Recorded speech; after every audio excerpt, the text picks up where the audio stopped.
The clatter of iron, a sharp hiss of leather, then a suffocating silence. Under the unforgiving glare of the desert sun, a young woman stood on a makeshift wooden block, her hands bound in front of her with coarse rope. The air in the hidden canyon was thick with dust and the stench of unwashed bodies. A crowd of hard-faced men, miners, drifters, and foremen stared up at her, their eyes cold and assessing, like they were bidding on a mule. The auctioneer, a portly man with a stained vest, wiped a slick of sweat from his brow. "Next one up," he barked, his voice grating. Fresh off the boat a year ago, now a widow. Name's Mai. Her husband met his maker on the railroad line, left his debts behind. She's strong, but she's quiet. Won't give you no trouble, he leered at the silent crowd. Let's start the bidding at $10. A small price for a good worker to cook your meals and mend your clothes. In an era that valued brute strength for the mines and the railroad, a slender Chinese woman was seen as little more than a novelty or a convenience. Too foreign, too fragile to command a high price. The men murmured, shifting their weight. One spat a stream of tobacco juice near the platform. $10 is steep for that, he grumbled. Probably doesn't even speak English. Mai kept her eyes fixed on a crack in the wooden planks beneath her bare feet. Her traditional tunic was frayed and stained with dust, her black hair pulled back in a severe, messy knot. A deep, ugly bruise colored the side of her face, a fresh reminder of her worthlessness in this new, cruel land. She had learned long ago that tears were a currency with no value here. They only invited more scorn. Then, a voice cut through the murmuring, deep and gravelly. 50. Every head swiveled. At the edge of the assembly, leaning against a rock outcropping, stood a man whose face was a roadmap of hard years. He wore a simple, dust-covered duster over worn denim, his features half hidden by the brim of a battered hat. His name was Arthur Cole, a man of 50, with a jaw that seemed permanently set and eyes that held the quiet weariness of a long, lonely winter. He held up a small pouch of coins, its weight signifying his intent. The auctioneer's jaw dropped. $50? For her? He squinted, as if trying to see if the man was drunk or mad. Arthur simply gave a short, sharp nod.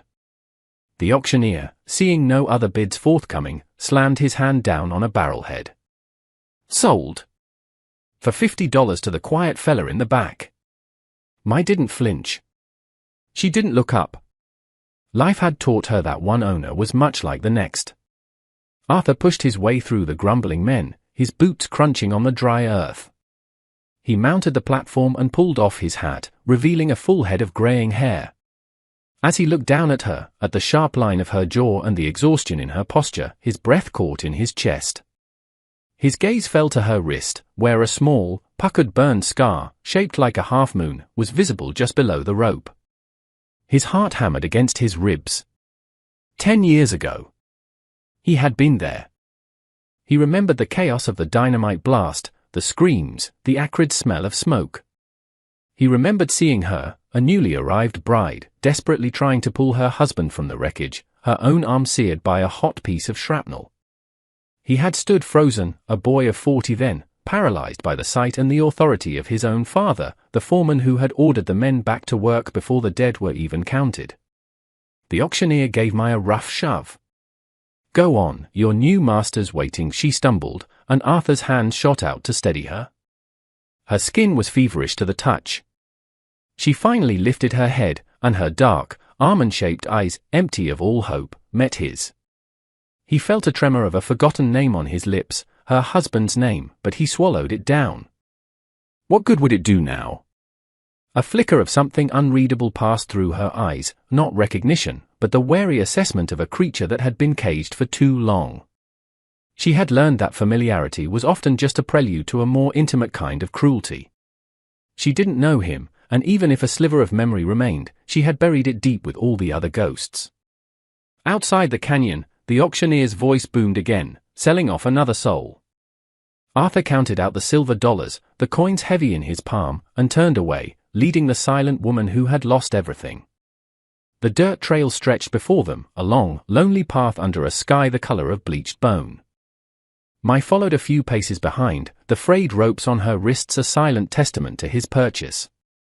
Every rustle of her worn slippers on the gravel was an accusation, a reminder of a debt he could never truly repay. He didn't know if she would ever understand his reasons, if she would ever see him as anything but another man who owned her. As they left the canyon behind, he could feel the ghosts of the past gathering at his back.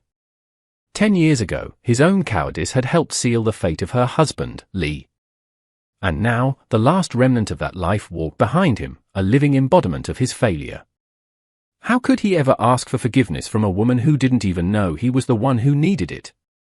The road was long, the silence between them a vast, arid landscape of its own. After they had traveled for an hour, putting the grim canyon far behind them, Arthur reined in his horse.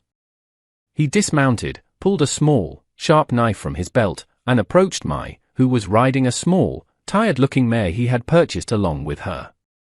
She flinched, pulling back, her eyes wide with a familiar, hunted look. He stopped, holding his hands up to show he meant no harm. "The ropes," he said, his voice low and rough. He gestured to her bound wrists. "Let me cut them." She watched him, her expression a mask of suspicion, but she slowly extended her hands. With a few careful slices, the rope fell away, leaving raw, red marks on her skin. "No one should be tied like an animal," he muttered, more to himself than to her, the words tasting like ash in his mouth. They continued on, the sun climbing higher, baking the earth into a cracked, brittle plate. Arthur set a slow pace, glancing back every so often. Mai rode with her head bowed, her small frame looking impossibly fragile against the immense, indifferent landscape. The only sound was the plodding of the horse's hooves and the whisper of the hot wind. He could feel her fear radiating from her like a physical force. It was in the rigid set of her shoulders, the way she never met his gaze, the way she seemed to shrink into herself every time he moved. He was just another man, another buyer, and she was bracing for the inevitable. They stopped to rest in the meager shade of a lone, twisted mesquite tree. Arthur dismounted, tethered the horses, and retrieved a canteen from his saddlebag. He walked toward her, moving slowly, deliberately, as if approaching a skittish colt. "Water," he said, holding it out.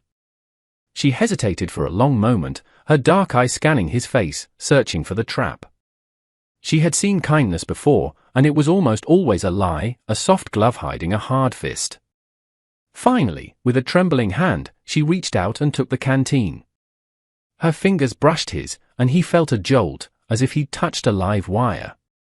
She took a small, hesitant sip, then another, her throat working. After wiping her mouth with the back of her hand, she looked directly at him, her gaze piercing and devoid of any illusion. Her voice, when it came, was a quiet rasp, but it carried the sharp edge of shattered glass. "You paid for me," she said, her English heavily accented but clear. "Now do what you want. Get it over with." The word struck Arthur with the force of a physical blow. He felt the air leave his lungs. For a long, stunned moment, he could only stare at her. He sank to his knees in the dirt, a gesture of submission he wasn't even aware he was making, ensuring his hands were visible and empty. "Mai," he began, the name feeling foreign on his tongue. "I didn't buy you to own you. I bought you so they couldn't." A short, bitter laugh escaped her lips, a sound as dry and brittle as the dead leaves under the tree. "And you think that makes a difference?" she shot back. "A gilded cage is still a cage." He had no answer for that. There was no combination of words that could erase the humiliation of the auction block, the years of hardship she had endured. They sat in the oppressive heat, the silence stretching between them, thick with unspoken history. Arthur stared at his calloused hands, the dirt clinging to them like a permanent stain. "I knew your husband," he said finally, the words tearing from his throat. "Lee. He was a good man. A hard worker." Mai's head snapped up, her eyes narrowing. "You knew him?" "I was there," he continued, his voice barely a whisper. "On the railroad. The day of the blast. I should have done something." She turned her face away, her profile a hard, unforgiving line against the pale sky. Her voice was flat, empty of all emotion. "Many men were there. They all did nothing. She stood up, still clutching the canteen, and walked back to her horse without another word. He didn't try to stop her. He watched her go, knowing he had earned every bit of her contempt. He picked up his hat, dusted it off, and followed. The sound of their horses' hooves resumed their lonely rhythm, a hollow beat against the earth.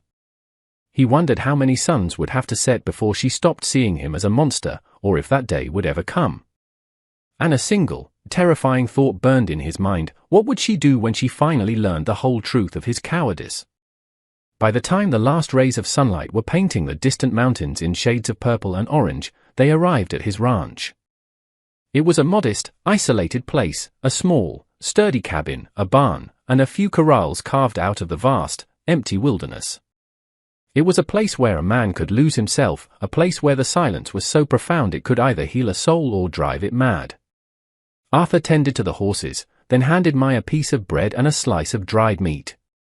He gestured toward the cabin. "You can stay in there," he said simply.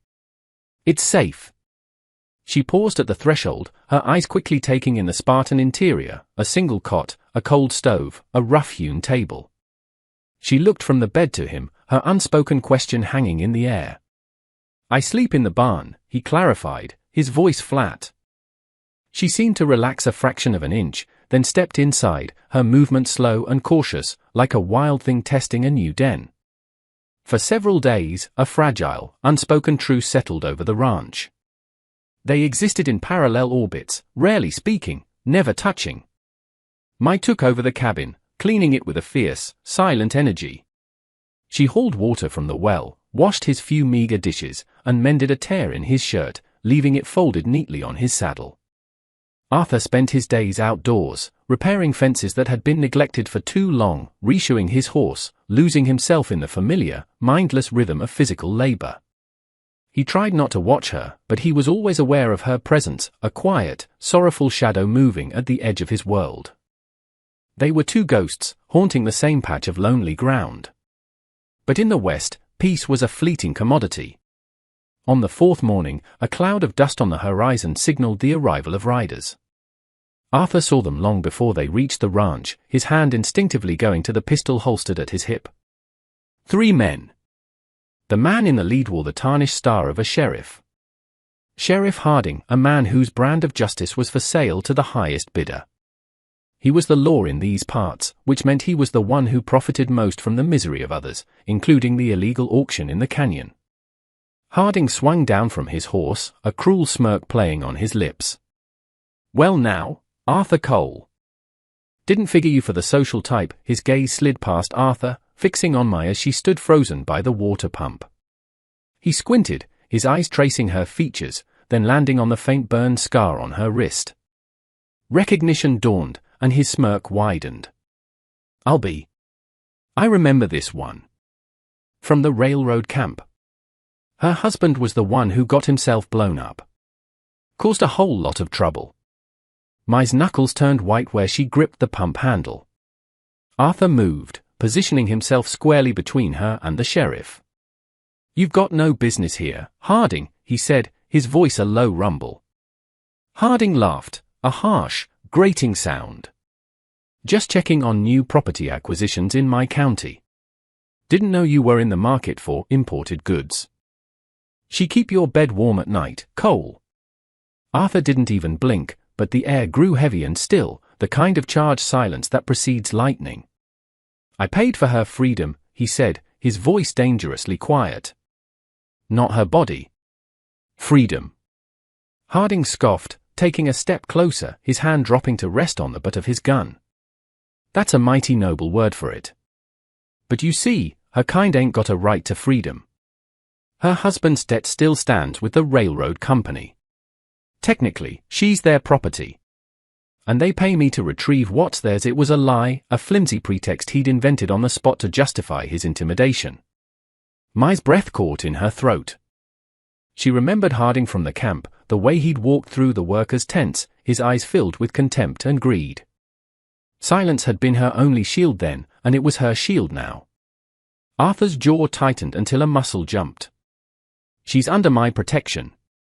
Harding chuckled, a low, menacing sound. He reached into his coat, but instead of his gun, he pulled out a single, gleaming brass cartridge.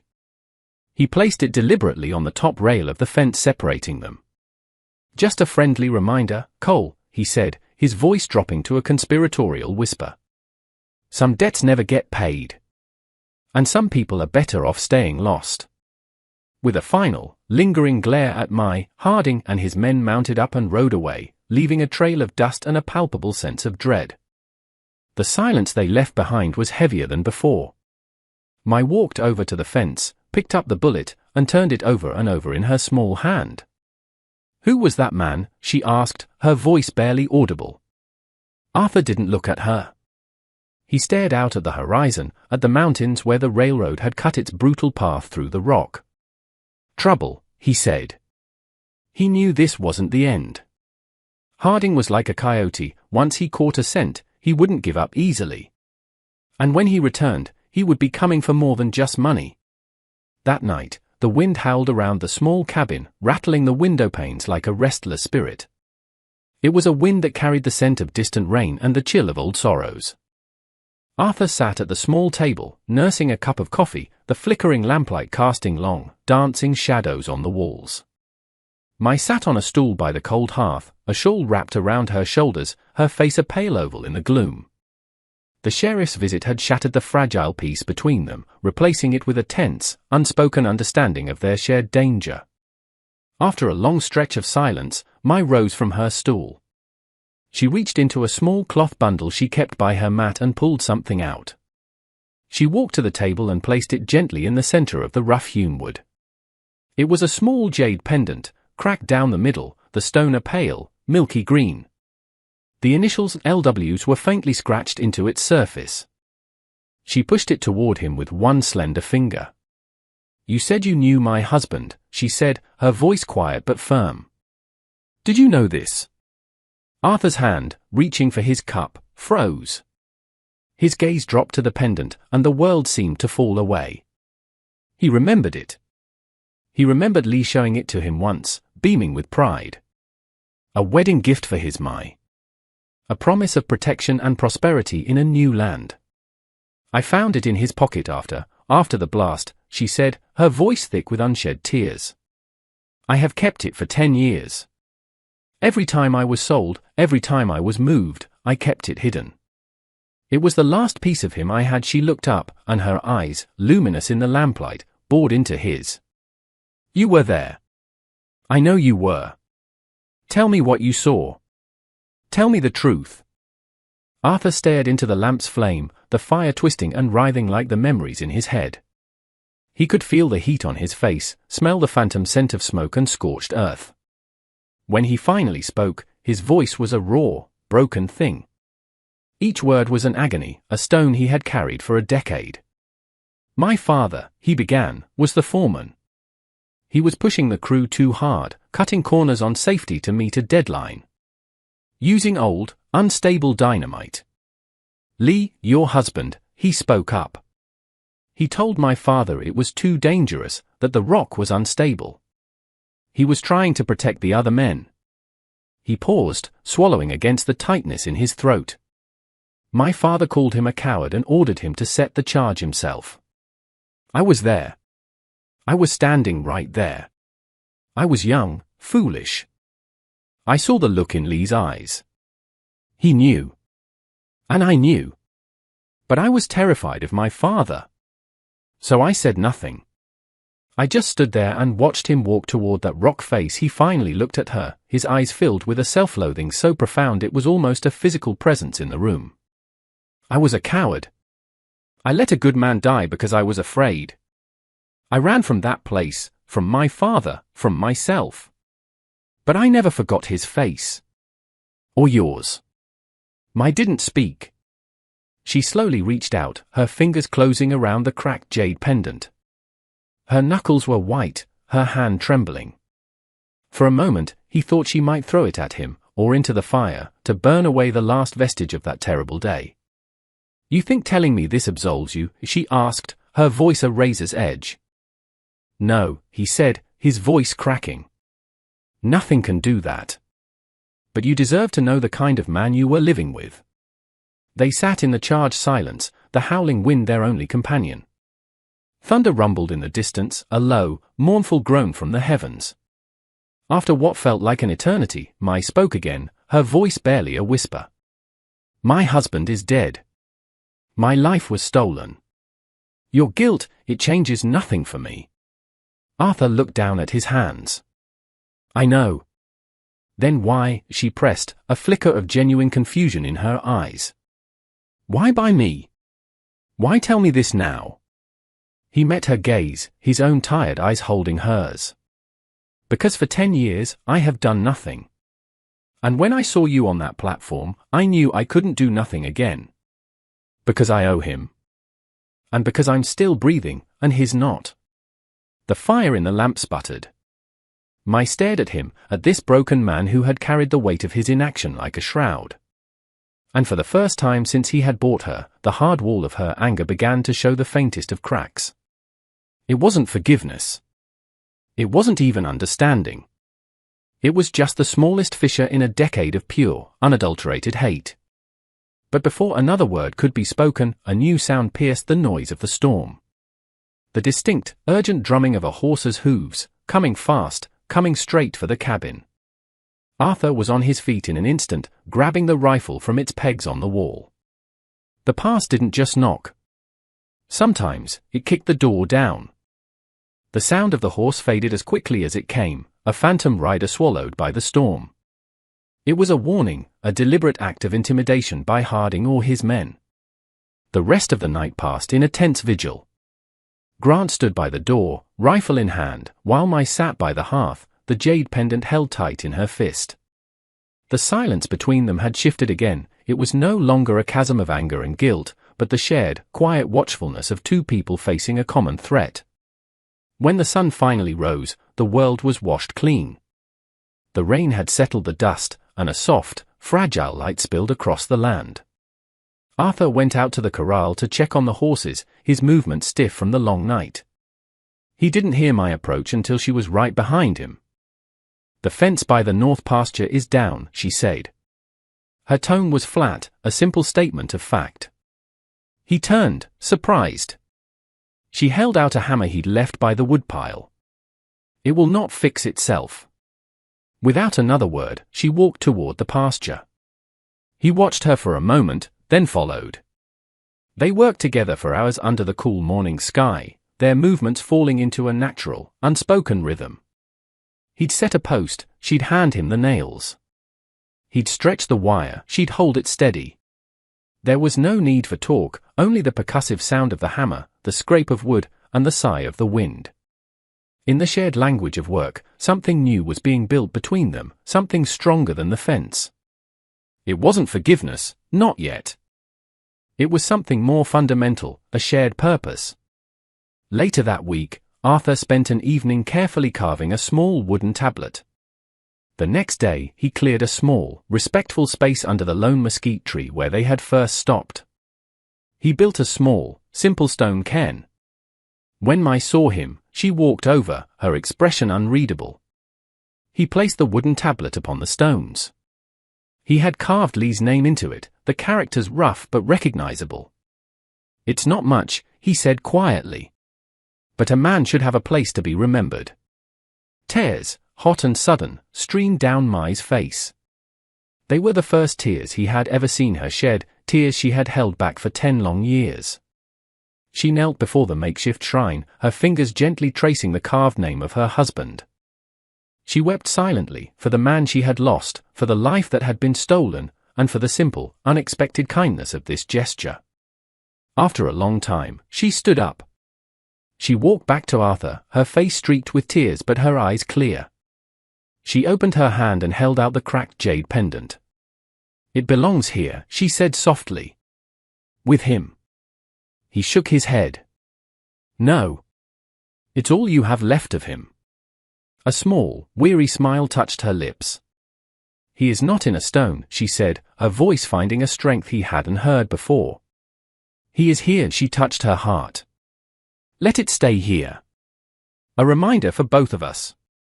That night, she didn't retreat to her corner of the cabin. She sat at the table across from him, sipping a cup of tea he had made. And for the first time, Arthur felt the immense, crushing weight on his soul begin to lift, not gone, but lighter. The days that followed fell into a new pattern. She planted a small garden with seeds she'd found in an old sack. He taught her how to handle a rifle, her aim surprisingly steady. She taught him the names of the stars in her own language. They were two solitary people, scarred by the past, finding a quiet, fragile sanctuary in the vast emptiness of the West. The ghost of Sheriff Harding still loomed, a threat on the horizon. But the ghosts that had haunted the ranch itself, the ghosts of regret and anger, were beginning to fade.